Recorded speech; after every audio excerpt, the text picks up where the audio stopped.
Charles IV, King of Bohemia and Holy Roman Emperor, had a long and successful reign.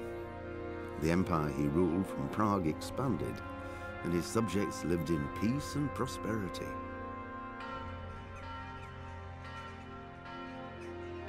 When the emperor died, the whole empire mourned. More than 7,000 people accompanied him on his last procession. The heir to the throne of the flourishing empire was Charles's son, Wenceslas IV, whose father had prepared him for this moment all his life. But Wenceslas did not take after his father. He neglected affairs of state for more frivolous pursuits. He even failed to turn up for his own coronation as emperor, which did little to endear him to the Pope. Wenceslas the Idle did not impress the imperial nobility either. His difficulties mounted until the nobles, exasperated by the inaction of their ruler, turned for help to his half-brother, King Sigismund of Hungary. Sigismund decided on a radical solution.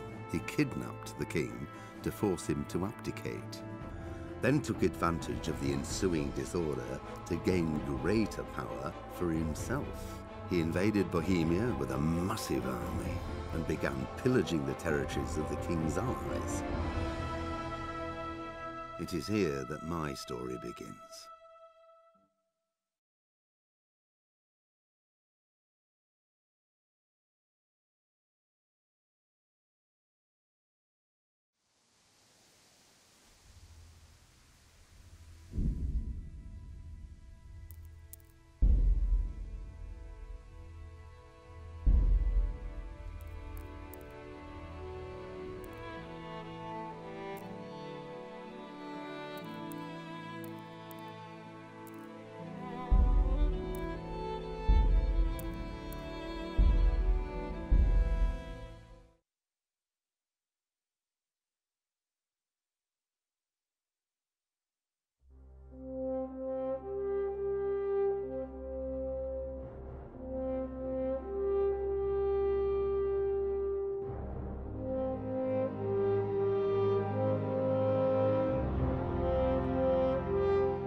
God bless. Same to you.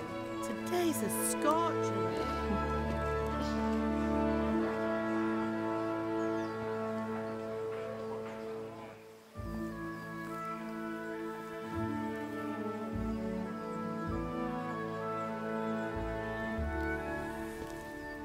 Well, husband, how goes it? Good. I should get it finished today. Where on earth is Henry? I need him to run some errands. He was still sleeping when I went out. At this hour? Blue-blooded idler. Well, it looks like he was out all evening, drinking like a lord. Go and get the lazy bones up then. Quick clout round the ear should do it. Mm-hmm.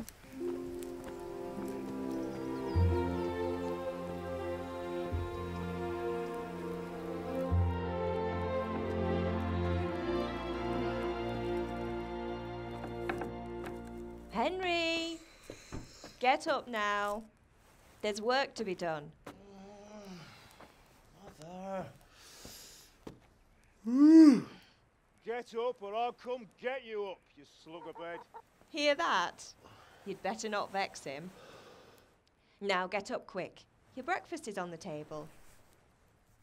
Wait, what's this? Have you been... Oh, Henry. How many times have I told you about fighting? Oh, it's nothing. It's just a scratch. You've been at that sword play again, haven't you? You'd better pray your father doesn't get to hear of it. You know how he feels about it. Oh, don't worry, it wasn't that. I just scratched myself is all. Well, just don't come crying to me if you really do get hurt. Now get up, you rogue.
A fine state you're in this morning. What on earth did you get up to last night?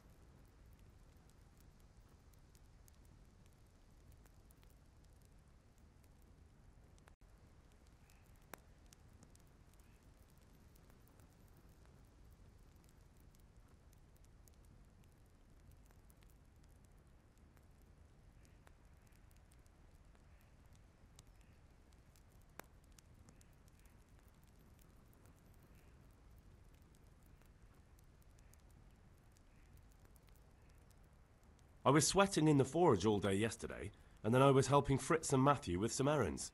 So I'd say I have a right to be a bit tired. Well, I've got a feeling there's something you're not telling me. And it's connected with that scratch on your hand. And that suspicious-looking character with a sword who turned up in town recently.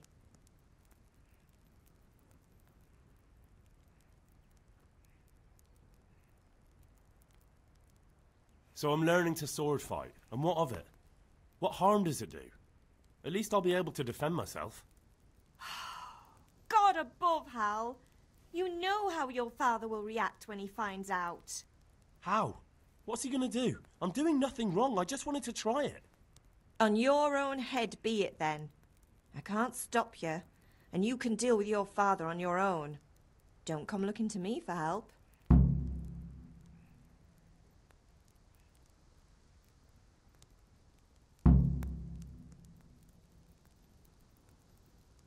Is Father angry with me for sleeping late? He's not happy. Yesterday you promised him you'd help finish that sword for Sir Radzig. He's not as young as he was, and you know how his joints pain him.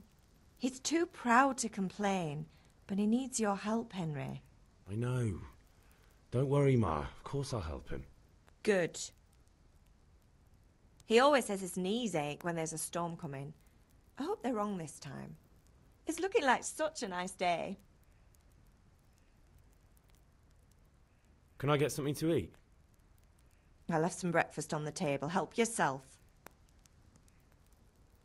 Did Matthew and Fritz come looking for me? No, I haven't seen them this morning. They shouldn't be hard to find. They'll be hanging around a tavern somewhere, as usual.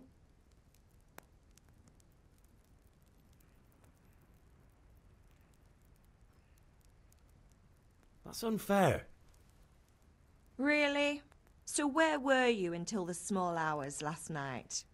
I was with Bianca, of course. You mean at Bianca's tavern? And who was there with you? No, don't tell me. Well, at least you were with Bianca. You should hold on to that one, Hal. She's a clever girl. And invite her for supper sometime. Your father's very fond of her. Of course he is. He thinks he'll be able to wheedle the secret of beer brewing out of her. You're right there. You'd think he was planning to become a brewer in his dotage. Still, that's your father for you. At least he's interested in something, unlike you lot. You're too busy getting into mischief to do an honest day's work. If Fritz and Matthew carry on this way, they'll wind up swinging one day. You mark my words. Do you need me to do anything, Ma? Ah, you're a good lad. But I'm fine. It's your father needs helping with that sword.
What's the matter with you, Henry? Didn't you hear me calling you?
Sorry, Father.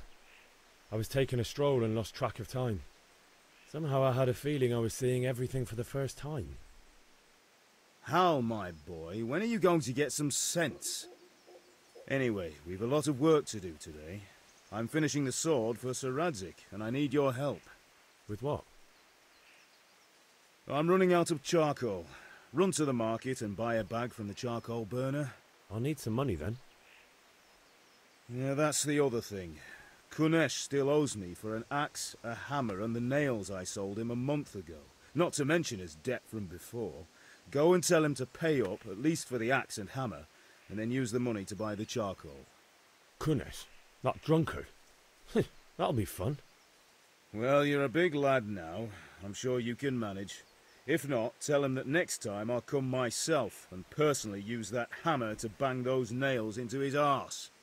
Sure, I'll be happy to hear it. Is that all? Not quite. The Chamberlain at the castle has the crossguard for Sir Radzig's sword, which I had engraved in Sasau. You want me to go and pick it up? All right. Money, charcoal, crossguard. Got it. And ale. Stop off at the tavern on your way home. I know you'll be going there anyway to see that girl of yours. But make sure the ale's still cool from the cellar when you get back. Her name is Bianca. Right, so make sure Bianca draws me a nice cool one. Run along now, work won't wait. I